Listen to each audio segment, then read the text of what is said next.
नमस्कार दोस्तों, आज के हमारे इस वीडियो में हम आपके लिए दशा माता की व्रत कथा लेकर आए हैं। एक समय की बात है, राजा नल और रानी दमयंती अपने राज्य में सुखपूर्वक राज्य करते थे। राजा नल के 2 पुत्र थे। उनके राज्य में प्रजा सुखी और संपन्न थी। एक दिन राजमहल में एक ब्राह्मणी आई और रानी से बोली, रानी, दशा का डोरा ले लो, इसकी पूजा करके इसे गले में बांध लेना, आपके घर में सुख समृद्धि बनी रहेगी। रानी ने वह डोरा ले लिया, विधि अनुसार पूजन कर उसे गले में बांध लिया। कुछ दिनों बाद राजा नल ने रानी के गले में बंधा वो डोरा देखा तो पूछने लगे, दमयंती, इन सोने के जेवरों के साथ आपने ये डोरा क्यों पहना है? रानी दमयंती कुछ कहती उससे पहले ही राजा ने वो डोरा तोड़कर जमीन पर फेंक दिया। रानी ने डोरा उठाया और उसे पानी में घोलकर पी गईं और राजा से बोली, महाराज, ये दशा माता का डोरा था, आपको इसका अपमान नहीं करना चाहिए था। जब रात्रि में राजा सो रहा था तो उसने स्वप्न में एक बूढ़ी महिला को महल में आते हुए देखा और माता लक्ष्मी को महल से जाते हुए देखा। सुबह उठकर राजा ने अपना स्वप्न रानी को सुनाया। रानी बोली, आपने हमारी अच्छी दशा को जाते हुए और बुरी दशा को आते हुए देखा है, अब यहाँ रुकने का कोई फायदा नहीं है। राजा रानी ने अपनी बहुओं को पीहर भेज दिया और बेटों को राजा भील के महल में छोड़ दिया। अपना मन लगाने के लिए अपने साथ एक पोता ले लिया। इस प्रकार राजा नल और रानी दमयंती अपने देश को छोड़कर दूसरे देश चले गए। चलते चलते रास्ते में राजा के मित्र सेठ का गांव आया। दूतों ने कहा, सेठ जी, आपके मित्र आ रहे हैं। सेठ ने पूछा, कैसे आ रहे हैं? दूत बोले, फटे हाल पैदल ही आ रहे हैं। सेठ बोला, बाहर के कमरे में रुकवाओ, हवेली में सेठानी और बहुएं सोचेंगी कैसा मित्र है मेरा। राजा नल और रानी दमयंती को बाहर के कमरे में ठहराया गया। उस कमरे में मोर की तस्वीर की खूंटी पर सेठानी का 9 लक्खा हार टंगा था। रानी ने देखा कि खूंटी हार को निगल रही है। ये देखकर रानी बोली, महाराज, इस समय हमें यहाँ से चले जाना चाहिए, नहीं तो हमारा चोरी का नाम लगेगा। राजा और रानी दोनों रात में ही वहाँ से चल दिए। आगे चले तो राजा की बहन का गांव आया। राजा ने बहन को खबर पहुँचाई, तुम्हारा भाई आ रहा है। बहन ने पूछा, कैसा आ रहा है? खबर देने वाले बोले, दुखी हाल पैदल ही चला आ रहा है। बहन बोली, गांव के पीपल के नीचे ठहरा दो, नहीं तो सास और देवरानी कहेंगी कैसा भाई है मेरा। बहन भाई से मिलने के लिए एक थाली में चावल और मूंग ढककर ले गई। राजा नल के हाथ में लेते ही चावल और मूंग कीड़े मकोड़े बन गए। रानी दमयंती ने गड्ढा खोदकर उन्हें जमीन में गाड़ दिया। अब वह वहां से आगे चले। चलते चलते रास्ते में एक नदी आई। राजा ने वहां तीतर मारकर रानी को दिए और कहा, दमयंती, मैं पोते के साथ नदी में नहाकर आता हूँ, आप तीतर पका लेना। ऐसा बोलकर वो चले गए। जब राजा वापस आए तो रानी ने कहा, महाराज, पके हुए तीतर तो हांडी से भी उड़ गए।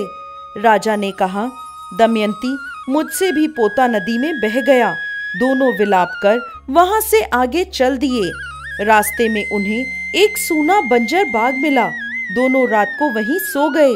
सुबह हुई तो बाग की मालकिन आई। उसने देखा कि बंजर बाग में कोपलें फूट रही हैं। वो उनसे बोली, तुम दोनों कौन हो? तब राजा नल बोले, हम तो भीखा के मारे हैं, रहने की जगह ढूंढ रहे हैं। मालिन बोली, अब तुम दोनों यहीं रहो और मेरे बाग की देखभाल करो। वह दोनों बाग में ही रहने लगे। दिन बीतते गए। ऐसे ही होली का दिन आया। राजा जब कुएं से पानी भरता तो बार बार पानी में कुछ आता और राजा उसे वापस कुएं में फेंक देता। रानी राजा से बोली, महाराज, पानी में बार बार क्या आता है जिसे आप वापस फेंक देते हो?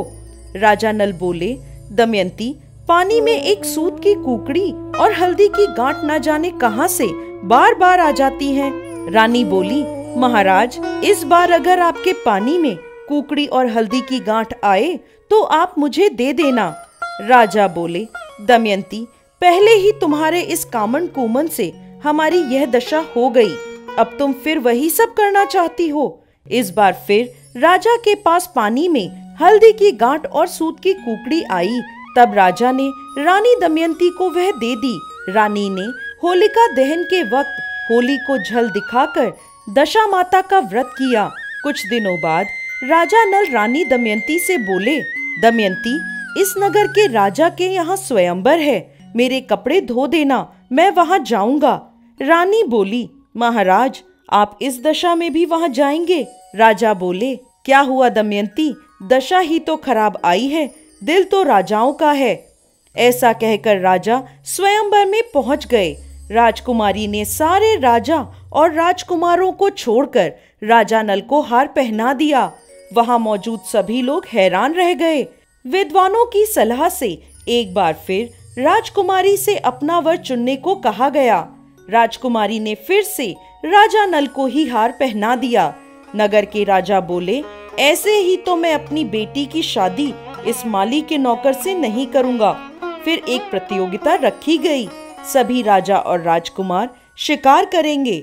जिसका शिकार सबसे अच्छा होगा उसी से राजकुमारी की शादी की जाएगी।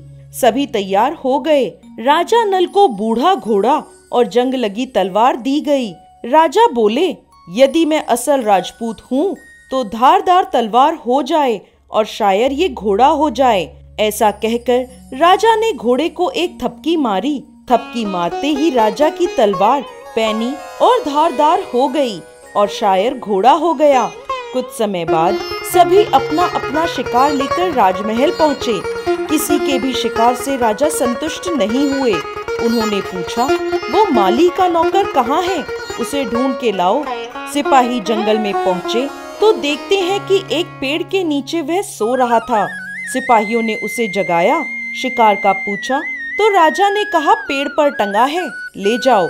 शिकार देखकर नगर के राजा बहुत खुश हुए और बोले, ये है असल राजपूत का शिकार। राजकुमारी को राजा नल से ब्याह दिया गया। वह दोनों वहां से चले और अपने गांव में पहुंचे। रानी दमयंती ने छोटी रानी का स्वागत किया। दोनों रानियां एक दिन बैठी हुई थीं, तो रानी दमयंती बोली, आज तो अपने नगर की ओर बिजली चमक रही है। छोटी रानी बोली, दीदी, नगर? क्या हमारे नगर भी है? तब रानी दमयंती बोली, अपन नरवल कोट के राजा हैं, अपने ऊपर भीखा पड़ा था तो आज हम इस दशा में आ गए। छोटी रानी ने जाकर सारी बात अपने पिता को बता दी। नगर के राजा ने राजा नल से क्षमा मांगते हुए हाथी घोड़े हीरे जवाहरात लेकर उनको नगर की ओर रवाना किया। रास्ते में नदी आई तो आगे आगे तीतर सुभान तेरी कुदरत, सुभान तेरी कुदरत करते उड़ रहे थे। नदी के किनारे उन्हें एक महिला के पास अपना पोता भी मिल गया। वह बोली, यह तो मेरा बच्चा है, मुझे नदी के किनारे मिला था। उन्होंने उस महिला को खूब हीरे जवाहरात देकर पोते को लेकर आगे। रास्ते में राजा की बहन का गांव आया। राजा ने बहन तक खबर पहुंचाई, तुम्हारा भाई आ रहा है। बहन बोली, कैसा आ रहा है? खबर देने वाले बोले, हाथी घोड़े लाव लश्कर के साथ आ रहा है। बहन बोली, मेरे महल में ले आओ। भाभी बोली, नहीं बाईसा, हम तो उसी गांव के पीपल के नीचे रुकेंगे। बहन पकवान बनाकर वहां ले आई। तब रानी दमयंती ने जमीन में गड़े हुए चावल निकाले तो वह बेशकीमती हीरे मोती बन गए। उन्हें ननद को देते हुए बोली, बाई जी, आपकी अमानत हम यहीं छोड़ गए थे। बहन को खूब हीरे जवाहरात देकर वहां से आगे चले। रास्ते में राजा के मित्र सेठ का गांव आया। उसे खबर पहुंचाई गई, सेठ जी, आपका दोस्त आ रहा है। सेठ जी बोले, कैसा आ रहा है? खबर देने वाले बोले, हाथी घोड़े लाव लश्कर के साथ आ रहा है। सेठ जी बोले, लाओ मेरी हवेली में ले आओ। राजा नल बोले, हवेली में नहीं, हम तो बाहर के कमरे में ही ठहरेंगे। सेठ जी ने उनके लिए हलवा और पकवान बनाए। रानी दमयंती ने खूंटी के पास हलवा रख दिया। खूंटी ने हलवा निगल लिया और सेठानी का 9 लखा हार उगल दिया। राजा अपने मित्र से बोले, मित्र, हमारी दशा खराब आई थी, जो खूंटी भी हार निगल गई और हम पर चोरी का इल्जाम लगा। इसके बाद राजा नल अपनी रानियों के साथ भील राजा के पास पहुंचे और वहां से अपने पुत्रों को साथ लेकर अपने नगर की ओर चल दिए। जब अपने नगर के निकट पहुंचे तो नगर वासियों ने लाव लश्कर देखकर सोचा, हमारे राजा तो यहाँ है नहीं और किसी राजा ने हमारे नगर पर आक्रमण कर दिया है। तब उन्होंने नगर वासियों तक सूचना पहुंचाई, आपके राजा नल और रानी दमयंती आ रहे हैं। सभी ने उनका स्वागत किया और गाजे बाजे के साथ उन्हें महल तक पहुंचाया। राजा नल का पहले जैसा ठाट बाट हो गया। जय दशा माता।